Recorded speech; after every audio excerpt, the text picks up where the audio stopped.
بانی P T I سے ملاقات کرنے کا مشن۔ وزیر اعلیٰ خیبر پختونخوا سہیل آفریدی کی اڈیالہ روڈ سے دھرنا ختم کر کے اسلام آباد ہائی کورٹ آمد۔ وزیر اعلیٰ خیبر پختونخوا کی چیف جسٹس سے ملاقات نہ ہو سکی۔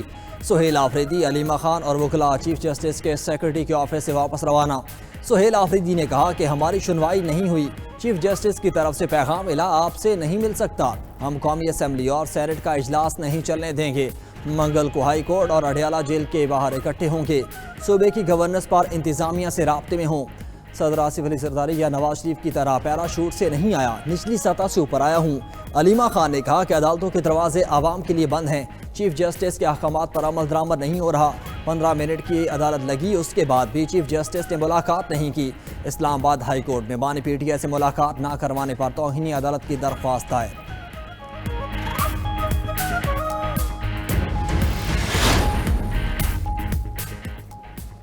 جب تک وفاقی وزیر بانی پی ٹی آئی سے ملاقات کے جواب نہیں دیں گے، اجلاس نہیں چلنے دیں گے۔ علی ظفر کا سینٹ میں اظہار خیال، اس حوالے سے اسپیکر قومی اسمبلی سے بات چیت کی ہے، ملاقات کر کے اس معاملے کا حل نکالتے ہیں۔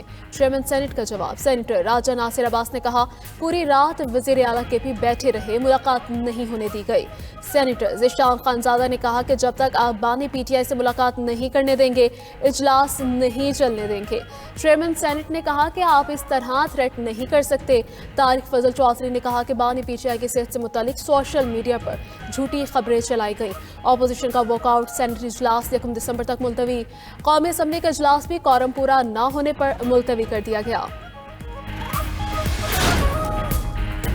وزیر اطلاعات عطا اللہ تارڑ کا پی ٹی آئی احتجاج پر رد عمل، سہیل آفریدی سمیت قیادت پر تنقید، کہا کہ پی ٹی آئی اور وزیر اعلیٰ خیبر پختونخوا نے عوامی خدمت پس پش ڈال دی، سارا فوکس غیر قانونی مطالبے پر ہے، سزا یافتہ بانی سے سیاسی رہنمائی لینے پر ہے۔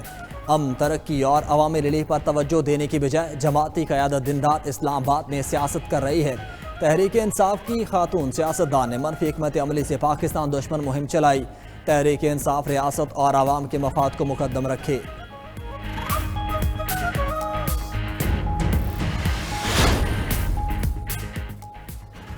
وائٹ ہاؤس حملے میں زخمی امریکی نیشنل گارڈز کی خاتون اہلکار چل بسی 20 سالہ سارا بیکسٹرام کا تعلق ویسٹ ورجینیا سے تھا۔ دوسرا زخمی اہلکار تشویشناک حالت میں زیر علاج، حملہ کی حالت بھی تشویشناک۔ وائٹ ہاؤس میں حملے کی تحقیقات میں تیزی، ایف بی آئی کا ملزم رحمان اللہ کے گھر پر چھاپا، موبائل فون، لیپ ٹاپ اور آئی پیڈ سے ضبط کر لیے گئے۔ ملزم کے رشتہ داروں سے بھی پوچھ گچھ جاری۔ ملزم رحمان اللہ لکنبال افغانستان میں امریکی افواج کے لیے کام کرتا تھا۔ افغان شہریوں کے امیگریشن کا عمل غیر معینہ مدت کے لیے معطل، تمام درخواستوں پر کارروائی روک دی گئی۔ بائیڈن دور میں آئے تمام پناہ گزینوں کی جانچ پڑتال ہوگی۔ امریکی صدر ٹرمپ کا خاتون نیشنل گارڈ کی موت پر اظہار افسوس، میڈیا سے گفتگو کرتے ہوئے ٹرمپ نے کہا کہ ہمارے سیکیورٹی اہلکار ملک کی خدمت کر رہے ہیں، غیر قانونی تارکین وطن یہاں آ کر مشکلات پیدا کرتے ہیں، غیر قانونی تارکین سے نمٹنے کے لیے حکام سے بات چیت جاری ہے۔ ٹروتھ سوشل پر اپنے بیان میں ٹرمپ نے کہا کہ حکومت تھرڈ ورلڈ کنٹریز سے ہجرت کو مستقل طور پر روک دے گی تاکہ امریکی نظام مکمل طور پر بحال ہو سکے، غیر شہریوں کو تمام وفاقی برات اور سبسڈیز ختم کر دی جائیں، جو تارکین وطن ملکی امن کو نقصان پہنچائیں ان کی شہریت منسوخ کر کے انہیں ملک بدر کر دیا جائے گا، جو غیر ملکی سیکیورٹی خطرہ یا مغربی تہذیب سے ہم آہنگ نہ ہوں انہیں ڈیپورٹ کر دیا جائے گا۔ صدر ٹرمپ نے کہا کہ امریکہ کے پاس دنیا کی مضبوط فوج اور دفاعی آلات ہیں، امریکہ کو اسپیس فورس میں روس اور چین پر برتری حاصل ہے، مزید B-2 طیاروں کا بڑا آرڈر دے دیا، وینزویلا کو حد میں رکھنے کے لیے جلد اقدامات کریں گے۔ ادھر امریکہ نے جنگی طیارے پورٹو ریکو میں تعینات کر دیے۔ افغان طالبان رجیم دنیا کے لیے خطرہ، افغانستان کے پاکستان کے بعد تاجکستان میں بھی دہشت گردی، 3 چینی باشندے ہلاک۔ تاجک حکام کے مطابق افغانستان سے ہونے والے حملے میں چینی کمپنی کے کیمپ کو نشانہ بنایا گیا، تینوں چینی افراد ڈرون حملے اور فائرنگ میں ہلاک ہوئے۔ حملے کے بعد تاجکستان اور افغانستان کے درمیان سرحد پر حالات کشیدہ، تاجک حکومت کا افغانستان سے سرحد پار کارروائی پر شدید تشویش کا اظہار، افغان حکام سے سرحدی سلامتی کے لیے فوری اور مؤثر اقدامات کا مطالبہ، پاکستان کے تاجکستان میں چینی شہریوں پر بزدلانہ حملے کی مذمت۔ ترجمان دفتر خارجہ نے افغان سرزمین سے دہشت گردانہ حملوں کی انتہائی تشویشناک قرار دیا، کہا افغان سرزمین سے دہشت گردی پر پوری عالمی برادری کو تشویش ہے، حملے میں ڈرون کے استعمال نے خطرے کی سنگینی واضح کر دی ہے۔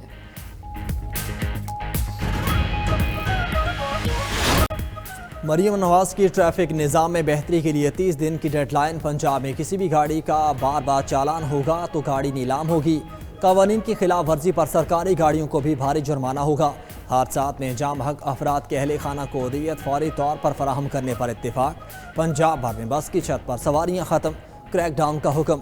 لاہور کی 5 ماڈل سڑکوں پر چنگچی رکشوں پر مکمل پابندی عائد۔ مریم نواز نے لاہور میں ٹریفک کی بہتری کے لیے 30 دن کی فیصلہ کن ڈیڈ لائن مقرر کر دی۔ مریم نواز نے کہا کہ لاہور سمیت تمام شہروں میں ٹریفک کے معاملات کو بہتر کرنا پڑے گا، کوئی امتیاز نہ رکھا جائے۔ خلاف ورزی پر ہر شخص کو جرمانہ دینا پڑے گا۔ ٹریفک پولیس کو آخری چانس دے رہی ہوں، اگلا موقع نہیں ملے گا۔ معاملات ٹھیک نہ کر سکے تو نیا ڈپارٹمنٹ بنائیں گے۔ ہر چیز ٹھیک کر دی مگر ٹریفک کا برا حصہ۔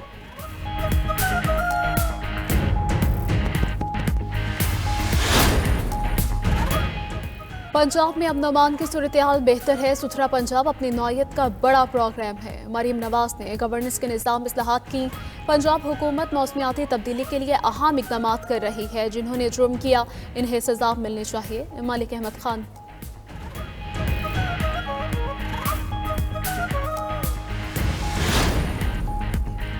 پنجاب کے مختلف شہروں میں فضائی آلودگی۔ لاہور کا دنیا کے آلودہ ترین شہروں میں دوسرا نمبر۔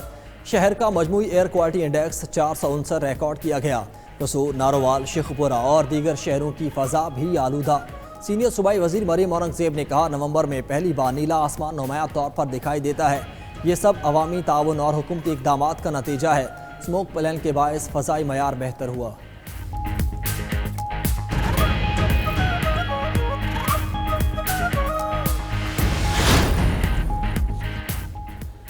لاہور ہائی کورٹ میں اسموگ اور ماحولیاتی آلودگی کے تدارک کے لیے درخواستوں پر سماعت۔ تمام سرکاری اداروں کی بسز کو چیک کریں اور دھواں چھوڑنے والی گاڑیوں کو بند کریں۔ میرے پاس درخت کاٹنے کی تصاویر آئی ہیں۔ جسٹس شاہد کریم کی ریمارکس۔ عدالت کی ممبر کمیشن اور وکیل پی ایچ اے کو موقع چیک کرنے کی ہدایت۔ جسٹس شاہد کریم نے کہا کہ گورنمنٹ بھی ماحولیات کے ایشوز کو دیکھ رہی ہے۔ جسٹس شاہد کریم، نیلا گنبد کے قریب پارکنگ پلازا بنانا اچھا اقدام ہے۔ سندھ ہائی کورٹ میں 27ویں آئینی ترمیم اور آئینی عدالت کے ججز کی تقرری کے خلاف درخواست۔ عدالت نے فیصلہ محفوظ کر لیا۔ درخواست گزار نے وزارت قانون اور وفاقی آئینی عدالت کے چیف جسٹس امین الدین اور دیگر کو فریق بنایا۔